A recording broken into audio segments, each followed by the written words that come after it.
बिस्मिल्लाहिर्रहमानिर्रहीम। अस्सलाम वालेकुम स्टूडेंट्स, कैसे हैं आप लोग? उम्मीद करता हूँ खैरियत से होंगे।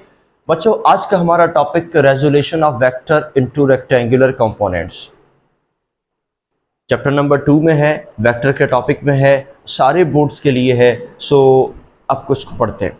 अब स्टार्ट करते हैं सबसे पहले एक चीज़ को कि रेजॉल्व करना क्या होता है, रेजोल्यूशन क्या होती है। ये रेजोल्यूशन तो हम कहीं पढ़कर आए थे कि वो करारदाद पाकिस्तान हुई थी, लेकिन ये रेजोल्यूशन है, इसका मतलब बच्चा होता है split split the vector into components किसी एक वेक्टर को स्प्लिट कर देना किसी कंपोनेंट में, उसे हम रिजोल्यूशन कहते हैं, रिजॉल्व करना कहते हैं। एक बात क्लियर हो गई। अब आगे बढ़ते हैं। सर ये रिजॉल्व होता कैसे है? ये तो हमें तो समझ नहीं आई कि रिजॉल्व कैसे होता है, फिर हम कैसे इसको समझेंगे, कैसे इसको आगे लेके जाएंगे। अब आपको मैं बताता हूँ। देखो, सबसे पहली बात, मान लो कि रेक्टेंगुलर कंपोनेंट कौन से। आपने बेटा कभी कहीं किसी चैप्टर में जाके पढ़ा होगा हमारे लेक्चर्स में कि मान लेते हैं कि ये हमारे पास एक्स एक्सिस है, ठीक है, एक मिनट, और ये हमारे पास वाई एक्सिस है, और ये हमारे पास जेड एक्सिस है। X axis, Y axis, Z axis. बेटा एक्चुअल में यही रेक्टेंगुलर कंपोनेंट्स होते हैं, ठीक है। जब इन वेक्टर्स को एक्स, वाई और जेड के अंदर स्प्लिट कर देते हैं तो यही रेक्टेंगुलर कंपोनेंट्स कहलाते हैं। अब एक सवाल आया, सर ये जरूरत क्यों पड़ती है, कैसे होता है, क्या वजह है, मैं आपको बता देता हूँ। फॉर एग्जाम्पल, पहले तो इन रेक्टेंगुलर कंपोनेंट्स को समझ जाएं, इन रेजोल्यूशंस को समझ जाएं। देखो बेटा, एक बात सिंपल सी आसान सी बता दूं। आसान सी बात ये कि देखो, ये आपके पास एक्स एक्सिस, ये मान लो वाई एक्सिस, और ये मान लो आपका जेड एक्सिस आ गया, ठीक है। एक बात ध्यान में रखिएगा, ये तीन एक्सिस आ गए, X axis, Y axis, Z axis. अब हमने ये रटा लगाया हुआ है कि इसे एक्स कहना है, इसे वाई कहना है और इसे जेड कहना है। देखो, अगर मैं इसको ऐसे कर देता हूं तो अब ये एक्स बन गया, ये जेड बन गया और ये वाई बन गया। अगर मैं इसको ऐसे कर देता हूं तो अब ये एक्स बन गया, ये वाई बन गया, ये जेड बन गया। बच्चा, इसका मतलब क्या हुआ? इसका मतलब ये हुआ कि देखो, एक्स वाई जेड कोई भी कंपोनेंट हो सकता है, ये भी हो सकता है, ये वाई भी हो सकता है, ये जेड भी हो सकता है। लेकिन इन तीनों में एक बात याद होगी कि ये तीन डायमेंशन है। क्या है ये? तीन डायमेंशन है, तीन अलग अलग डायमेंशन, एक डायमेंशन, दो डायमेंशन और तीन डायमेंशन। फॉर एग्जाम्पल, मान लो कि ये तीन डायमेंशन एक क्यूब शेप का डब्बा है, ये उसकी लेंथ है, ये उसकी विड्थ है और ये उसकी मान लो हाइट है, ठीक है। अब मैं आता हूं यहां पे, इसको किक लगाता हूं, ये डब्बा ऐसे हो जाता है, डब्बा ऐसे हो जाता है। तो अब क्या करें? अब क्या बना? ये आपके पास ये हाइट बन गई, ये विड्थ बन गई, ये लेंथ रही। डब्बे को लात मारे ऐसे हो गया, अब क्या हुआ? ये हाइट बन गई, ये विड्थ बन गई, ये लेंथ बन गई। बात समझ आ रही है ना? इसका मतलब क्या हुआ कि ये तीनों एक्सेस कोई भी नाम आ सकता है, लेकिन सबसे मेन चीज ये है कि ये तीनों एक्सेस या तीनों डायमेंशन या तीनों कंपोनेंट एक दूसरे के 90 डिग्री पर होंगे। एक्स और वाई 90 डिग्री पर होंगे, वाई और जेड 90 डिग्री पर होंगे, एक्स और जेड 90 डिग्री पर होंगे। ये बात याद रखिएगा, X Y 90, Y X 90, X Z 90, Y Z भी 90, सॉरी वाई जेड भी 90। इन तो ये बात कांस्टेंट है, ऐसा नहीं हो सकता कि सर ये भी ऐसा भी हो सकता है। नहीं, ऐसा नहीं होगा, राइट एंगल ही होगा, ठीक है। बात क्लियर हो गई? ओके। अब एक बात समझते हैं कि सर वेक्टर को क्यों रिजॉल्व करते हैं। हाँ जी, मान लेते हैं कि हमारे पास अब ये दो एक्सिस आ गए, जेड को मैंने हटा दिया, अब दो एक्सिस मेरे पास आ गए, एक एक्सिस आ गया, एक वाई एक्सिस आ गया। अब इस पहले तो इसके अंदर एक वेक्टर होना चाहिए, वो वेक्टर लेते हैं, फिर उसके बाद मैं आपको समझाता हूं। मान लो कि एक वेक्टर है, ये वेक्टर इस एक्स की डायरेक्शन में है। अब मैं आपसे पूछता हूं कि ये वेक्टर कौन से एक्सिस में है, तो आप फटाफट बता देंगे सर एक्स एक्सिस की तरफ है, ठीक है। वाई एक्सिस की तरफ भी है क्या? नहीं सर, वाई एक्सिस की तरफ नहीं है, सिर्फ एक्स एक्सिस की तरफ है, ठीक है। फिर आप क्या करते हैं? फिर आप ऐसा करते हैं कि आप मुझे ये बताते हैं कि सर मैं ऐसा एक वेक्टर ड्रॉ कर लेता हूं, सर ये किस तरफ है? नहीं, ये तो y एक्सिस की तरफ है, x एक्सिस की तरफ नहीं है। इसका मतलब क्या हुआ कि पहले जो बनाया था वो x की तरफ था, अब जो मैं बना रहा हूं वो y की तरफ है। लेकिन अभी एक ऐसा वेक्टर आ जाए, ऐसा सादा सा वेक्टर आ जाए जो कि वेक्टर इसके अंदर ऐसे आ जाए, यूं आ जाए। अब कोई पूछे कि ये वेक्टर किस तरफ है, मानो इसने इस वेक्टर ने इधर एक एंगल बनाया, ठीक है, ये एंगल बाद में समझाता हूं। मान लो ये एंगल है, बाद में समझते हैं, इसके तबसरा करते हैं। अब ये एंगल बनाया, अब ये एंगल जनाब किस तरफ है? एक्स की तरफ है या वाई की तरफ है? नहीं पता। एक्स कहां है, वाई कहां है, नहीं पता। ठीक है, इतना तो पता है कि ये एक्स की तरफ भी आ रहा है। देखो यहां से शुरू हुआ, मान लो ये आपका ओरिजिन पॉइंट है ओ, ठीक है, जीरो से शुरू हुआ ओरिजिन से, और चलता चलता चलता चलता चलता चलता चलता चलता चलता इधर तक पहुंच गया। देखो इसकी प्रोजेक्शन यहां तक आ रही है, ये यहां तक पहुंच रहा है। जैसे हम बॉल पकड़ते हैं ना, तो बॉल जा तो ऊपर रही होती है, हम तो नीचे भाग रहे होते हैं ना ताकि बॉल आगे जा रही है। ऐसे समझ लो ये बॉल यहां आ गई है, यहां थी बॉल, यहां से किसी ने ऐसे किक किया, और होते होते होते होते मैं यहां बना भी देता हूं छोटी सी बॉल, ताकि आपको ध्यान में आए कि मानो ये एक छोटी सी बॉल है, यहां आ गई, यहां आ गई, और आप यहां से यूं भागने लग गए। आप यहां से भाग रहे हो, यहां से भाग रहे हो, यहां से भाग रहे हो, यहां से भाग रहे हो, और पता लगा कि आपने बॉल को यहां आके पकड़ लिया, यानी यहां तक आ गई आपके पास, और यहां से बॉल आपके पास शायद नीचे आ रही है। एक बात, अच्छा ये तो नीचे थी ना, फिर इतना ये ऊपर भी तो गई है, ठीक है, तो जितना ये ऊपर गई है मान लो शायद वो वाई एक्सिस है, और जितना ये इस तरफ आई है ये कौन सा एक्सिस कहलाएगा? एक्स एक्सिस कहलाएगा। अब ये तो दिखने में तो अच्छा लग रहा है, लेकिन इसकी हमने इक्वेशन बनानी है। तो पहले तो ये बॉल और फुटबॉल और गेम्स हम यहां से हटा देते हैं और आपके एक्सिस पे चलते हैं। अच्छा जी, अब हम एक काम करते हैं कि बॉल गई थी ना, बॉल गई थी तो बॉल के पास एक वेक्टर होगा, वेलोसिटी वेक्टर, तो मैं इसी वेक्टर का नाम वेलोसिटी वेक्टर रख देता हूं, वी वेक्टर रख देता हूं। ठीक हो गया। अब बात आगे आगे, मैं क्या करता हूं कि मैं इधर आके एक निशान लगाता हूं कि भाई यहां से लेकर यहां तक जो है ना, ये वाला इतना ये ऊपर गया, y की तरफ गया, तो मैं इसको कह देता हूं वी वाई। क्या कह दिया मैंने इसको? वी वाई, क्योंकि ये v वेक्टर है इसलिए y लगा दिया। अगर ये a वेक्टर होता तो a y करते, अगर ये x p वेक्टर होता तो p y करते, अगर ये z वेक्टर होता तो z y करते। बात क्लियर हो गई? ओके, तो फिर ये x की तरफ गया तो मैं इसको कह देता हूं vx। ये वेक्टर हमारा कंप्लीट हो गया, ये कहानी हमारी कंप्लीट हो गई कि हमें x भी मिल गया, हमें y भी मिल गया, हमें v भी मिल गया और एंगल भी मिल गया। अब इसकी इक्वेशन स्टार्ट करते हैं। तो सर कहां से स्टार्ट करें और कहां स्टार्ट ना करें? एक काम करते हैं कि हम ना ट्रिग्नोमेट्रिक रेशियो लेते हैं, क्योंकि हमारे पास मैथमेटिक्स है और हमें मालूम है कि बच्चा मैथमेटिक्स के अंदर वेक्टर अलजेब्राई लगेगी, ट्रिग्नोमेट्री लगेगी, तो ट्रिग्नोमेट्रिक रेशियोज उठाते हैं। आपको याद होगा एक रेशियो होता है साइन थीटा, एक होता है कॉस थीटा और एक होता है टेंजेंट थीटा। तो हम वन बाय वन एक एक एंगल एक एक उठाएंगे। पहले कौन सा बताएंगे ये भी बताता हूं, तो आते हैं इस पर।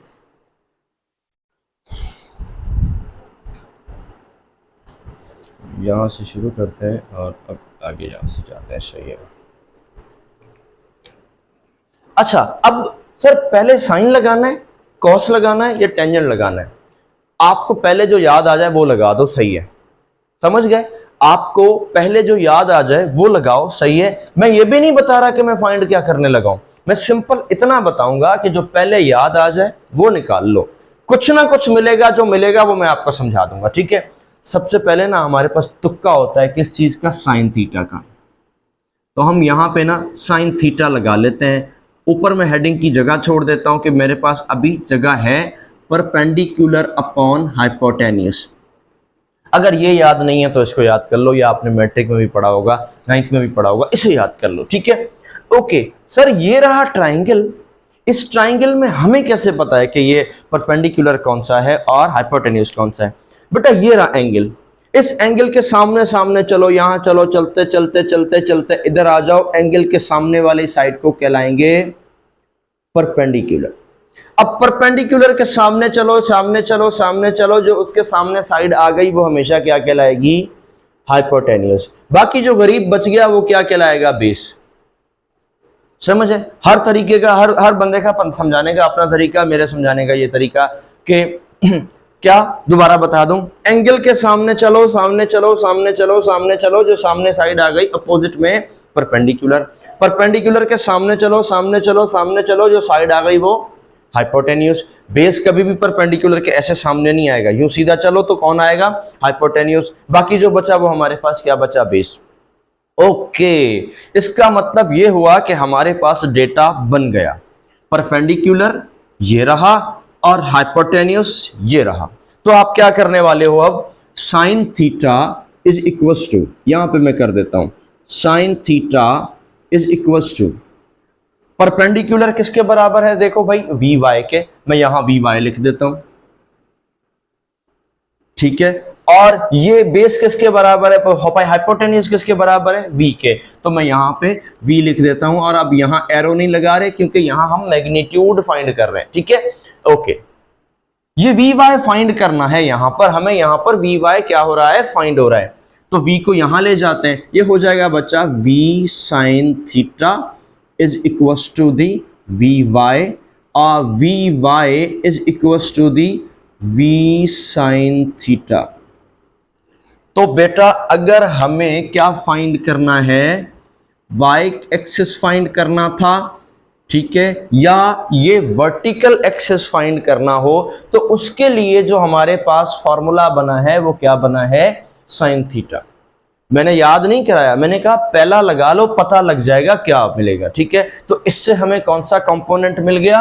Vertical component. मैं सादे से लफ्जों में लिखता हूं, कौन सा कंपोनेंट? अभी तो मान लो वाई कंपोनेंट मिला, अभी इसको मैं बताऊंगा, इसके नाम भी चेंज कराऊंगा, लेकिन अभी आप लिख लो कौन सा कंपोनेंट मिला? Y component. आगे चलते हैं, इस तरफ आ जाता हूं, इस तरफ आके जगह बचा रहा हूं, कंजूसी कर रहा हूं मैं, ठीक है। इस तरफ आ जाते हैं तो मैं यहां लगा देता हूं कॉस थीटा, साइन के बाद कॉस याद आया, कॉस याद आया तो हम लगा देते हैं बेस अपॉन हाइपोटेन्यूज। सर ये रहा बेस वी एक्स, ठीक है, और ये रहा हाइपोटेन्यूज। देखो बेस ये रहा वी एक्स और हाइपोटेन्यूज ये रहा वी। याद कर लो, जहन से दिमाग में फिट कर लो, वी एक्स और ये रहा वी। तो पहले तो बेस की जगह मैं वी एक्स लिख देता हूं, यहां पर ये देखो वी एक्स, और ये रहा मेरे पास वी, तो मैं इसकी जगह क्या लगा देता हूं? वी लगा देता हूं, ठीक हो गया। और ये बन गया क्या? कॉस थीटा, ठीक है। यानी कोई वेक्टर वेक्टर नहीं है, इसी वेक्टर के दो हिस्से कर लिए, एक y और दूसरा x को। अब y तो हो चुका, x आगे प्रोसेस में है। v को इधर ले जाओ तो ये बन जाएगा हमारे पास v cos थीटा, और इज इक्वल्स टू मेरे पास आ जाएगा सर vx, या vx इज इक्वल्स टू ये बन जाएगा हमारे पास v cos थीटा। तो जनाब y कंपोनेंट के लिए आया था v sin theta, x component के लिए अब क्या बन गया? v cos theta. क्या कहते हो? बात समझ में आएगी? यहां तक बात क्लियर हो गई? ओके, अब आगे बढ़ते हैं। आगे बढ़ते हैं तो हमारे पास क्या बनेगा? अब मुझे ये चाहिए कि मुझे ये एंगल फाइंड करना है कि v का एंगल है कितना। हमारा तीसरा टास्क ये है कि क्या v का एंगल है कितना। तो एंगल कितना है इसे फाइंड करने के लिए साइन आपने लगा लिया, कॉस आपने लगा लिया, अब एक ही बचा है टेंजेंट, वो लगाओ, आंसर आ जाएगा। देखो यहां पे मैं इसको ऐसा कर देता हूं, और अब आपके पास कहता हूं कि मेरे पास एक ही बचा है, वो कौन सा बचा है जनाब? टेंजेंट थीटा, जो बराबर है किसके? परपेंडिकुलर अपॉन बेस के। एक पूरा लिख दिया, एक में कंजूसी कर दी, सही है। ओके, यहां देखो परपेंडिकुलर किधर है, फिर याद करते हैं वी वाई। बेस किधर है? ये रहा। तो आपके पास क्या पुट होता है? एक में आपने क्या करना है? लिख दो tangent theta is equal to V Y divided by V X, ठीक है, V Y divided by V X. अच्छा बेटा, अब इसमें एक बात समझने की है, देखो वी वाई और वी एक्स दोनों की वैल्यू पहले से हमें पता होगी, यानी मान लो कि हमने फाइंड कर रखी है, तभी तो हम एंगल फाइंड कर पाएंगे, अदरवाइज नहीं। क्योंकि देखो ऊपर हमने वी वाई भी फाइंड किया, वी एक्स भी फाइंड किया, तो तभी एंगल फाइंड हो सकता है, अदरवाइज एंगल फाइंड नहीं हो सकता। यानी अगर ये भी ना हो, ये भी ना हो, तो फिर एंगल कैसे फाइंड होगा?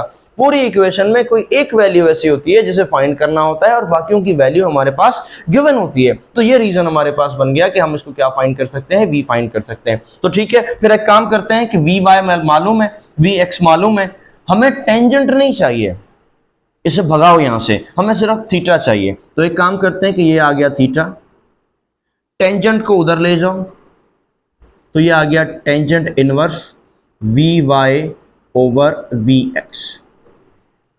ये एक और फॉर्मूला बन गया किसे फाइंड करने का? एंगल को फाइंड करने का। तीन चीजें आ गई हमारे पास। कौन कौन सी चीजें आ गई? एक चीज हमारे पास ये आ गई कि हमारे पास क्या आ गया कि हमने y कंपोनेंट, अभी इस y पे मैंने बहस करनी है, y कंपोनेंट फाइंड कर लिया, x कंपोनेंट फाइंड कर लिया, इसका एंगल फाइंड कर लिया, लेकिन ये v को फाइंड नहीं किया, यानी इसके मैग्नीट्यूड को हमने फाइंड नहीं किया। ठीक है, और ये हमने फाइंड क्या किया मैं आपको बता दूं कि अब हमने क्या करना है, इधर एक चीज फाइंड करनी है। ठीक है, इधर एक चीज क्या फाइंड करनी है, अगर मैं थोड़ी कंजूसी करूं तो मान जाना भाई, इधर एक चीज मुझे क्या फाइंड करनी है, हाँ अब मैग्नीट्यूड फाइंड करना है इसका। x कंपोनेंट का मैग्नीट्यूड फाइंड हुआ, y कंपोनेंट का मैग्नीट्यूड फाइंड हुआ, लेकिन अब v का मैग्नीट्यूड फाइंड करना है। तो ठीक है, फिर v का मैग्नीट्यूड फाइंड करते हैं, तो हम क्या लगाते हैं इधर भाई, ऐसे करके कोई एक लाइन ड्रा करते हैं और हम यहां पे लगाते हैं पैथागोरस थ्योरम। चलो इधर लिख देते हैं, हम यहां पे लगा देते हैं पैथागोरस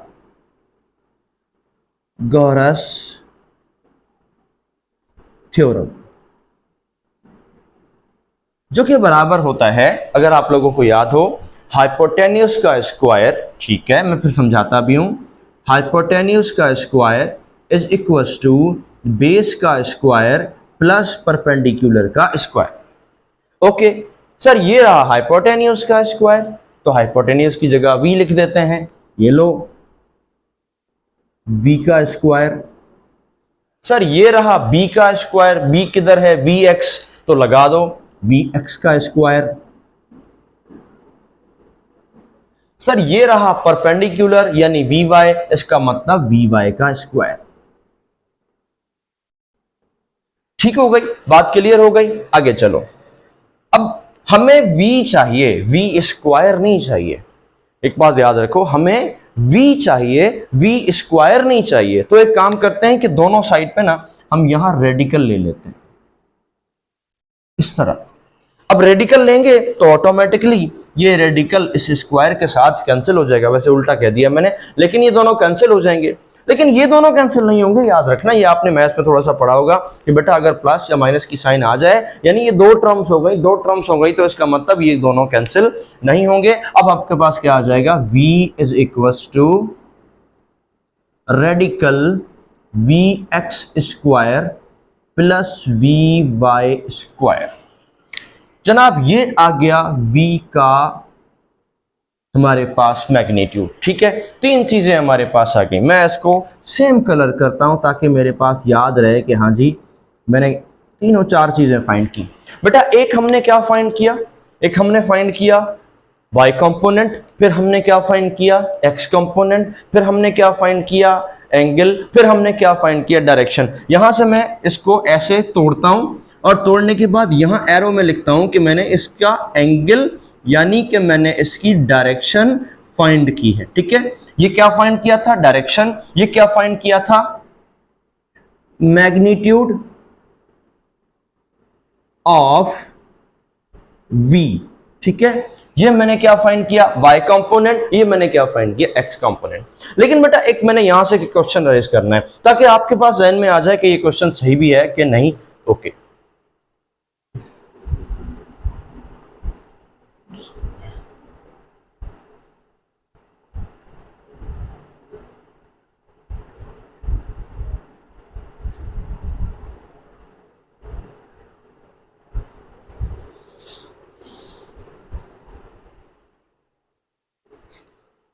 देखो, अब मजे की चीज ये है कि फॉर एग्जांपल ऐसा हो जाए, अगर बॉडी ऐसे हो जाती है, यूं एक वेक्टर है इस तरह, और यहां से एक बॉडी यहां पर आके जंप करती है, इधर से कोई चीज आती है और हाइट पे थी और इस तरह वो नीचे जंप करती है, तो वेक्टर तो बन गया ऐसे। तो एंगल किधर बनेगा, इधर, ठीक है।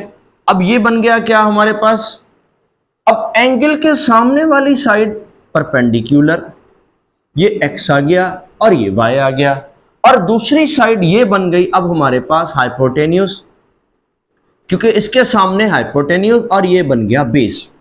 अब बेटा एक बात कॉमन सोच के बताओ कि यहां पे तो मैं इसको जरा सही से बना दूं। देखो एक वेक्टर है, वेक्टर को हमने ऐसे बनाया है, ऐसे यूं, यहां से कोई चीज आके नीचे गिरती है, एंगल बना इधर। अब ये आ गया y कंपोनेंट, ये आ गया x कंपोनेंट, ये इसका वेक्टर था कोई भी, पहले एंगल यहां बना था अब यहां बन गया। अब इसका मतलब क्या हुआ, इसका मतलब अब परपेंडिकुलर साइड ये हो गई और बेस साइड ये हो गई और हाइपोटेन्यूज ये हो गई। अब सोचने की बात है, अगर मैं यहां पे लिख दूं कि ये रही परपेंडिकुलर साइड और ये रही बेस साइड और ये रही हाइपोटेन्यूज की साइड। फॉर एग्जाम्पल अगर मैं साइन थीटा लगाऊं तो देखो sine theta is equal to perpendicular upon hypotenuse. याद रखना ये मैं कुछ कॉन्सेप्ट समझाने जा रहा हूं, ठीक है। अब perpendicular sine theta is equal to perpendicular तो है कौन सा, वी वाई, ये रहा वी वाई, तो ये हो जाएगा वी वाई, और बेस कौन सा है हमारे पास, वी एक्स, ठीक है। तो इसका मतलब V Y automatically divided by hypotenuse, ये रहा वी। तो ठीक है, अब यहां पे ध्यान में रखना कि ये परपेंडिकुलर नहीं है, परपेंडिकुलर ये है एक्स। हम पिछले वाले में ये वी वाई पढ़ते आ रहे हैं ना, लेकिन अब के बार परपेंडिकुलर वी एक्स है, एक्स। इसका मतलब कौन होगा, यहां वी वाई की जगह आप वी एक्स लगाएं और वी कर दें। अब वी को यहां ले जाएं, V sine theta is equal to V X. ये क्या बात हुई सर, आपने यहां पे वी साइन थीटा इसको कर दिया और वहां पे आपने उसको कर दिया, ये क्या बात हुई, यहां तो कुछ उल्टा हो गया, ये गलत है। नहीं, गलत नहीं है बेटा, असल में इस पूरी सिचुएशन में ना आप एक्स वाई फाइंड नहीं करते हो, आपका असली टारगेट एक्स वाई को फाइंड करना नहीं होता, ठीक है। आपका असली टारगेट होता है परपेंडिकुलर कंपोनेंट को फाइंड करना, परपेंडिकुलर साइड को फाइंड करना। और इधर आपके पास, अच्छा अब देखो बेस फाइंड करूं तो यहां पे मैं लगाता हूं cos थीटा। अगर cos थीटा लगाऊंगा तो ये आंसर आएगा V Y is equal to V cos theta, जो कि इसके अपोजिट हो जाएगा। यहां तो V Y is equal to V sine theta, यहां cos थीटा हो जाएगा। क्यों, क्योंकि x कंपोनेंट परपेंडिकुलर है इस वक्त, ये देखो ये एंगल के सामने है ना, तो ये परपेंडिकुलर हुआ, ये कंपोनेंट बेस है और ये कंपोनेंट हाइपोटेन्यूस है। तो ये बात याद रखनी है कि ये हम परपेंडिकुलर कंपोनेंट फाइंड करते हैं और ये हम बेस कंपोनेंट फाइंड करते हैं। याद रखना कौन सा कंपोनेंट, बेस कंपोनेंट फाइंड करते हैं, या बेस को एक और नाम भी देते हैं पैरेलल कंपोनेंट। याद रखना कौन सा कंपोनेंट, पैरेलल कंपोनेंट। अब इसमें एक बात याद नहीं ये करनी कि x कंपोनेंट के साथ जो है ना वो कॉस लगेगा, नो। ये भी याद नहीं करना कि y कंपोनेंट के साथ कॉस लगेगा, साइन लगेगा, नहीं। ये याद करना है कि परपेंडिकुलर कंपोनेंट के साथ हमेशा साइन लगेगा। अब चाहे वो परपेंडिकुलर कंपोनेंट vz हो, vz is equal to V sine theta, तब भी चलेगा। vx is equal to V sine theta, ये भी सही है। और vy is equal to V sine theta, ये भी सही है। इसी तरह vx इज इक्वल टू आपके पास क्या आ जाएगा, sorry, vx is equal to V cos theta, सही है। vy is equal to V cos theta, थोड़ा रफ टफ लिख रहा हूं मैं, और vz is equal to V cos theta, चलेगा। हाँ, अगर z पैरेलल हुआ तो cos z के साथ, अगर y पैरेलल हुआ तो cos y के साथ, अगर x पैरेलल हुआ तो cos x के साथ। पैरेलल का कैसे पता लगेगा, आप बेस ढूंढ लो, वही साइड पैरेलल भी कहलाएगी। ओके, परपेंडिकुलर ढूंढ लो तो वही साइड आपका y कंपोनेंट। अब परपेंडिकुलर y है तो vy sin theta, perpendicular x है तो vx v sin थीटा, और परपेंडिकुलर कौन है हमारे पास, z है तो vz is equal to v sin theta.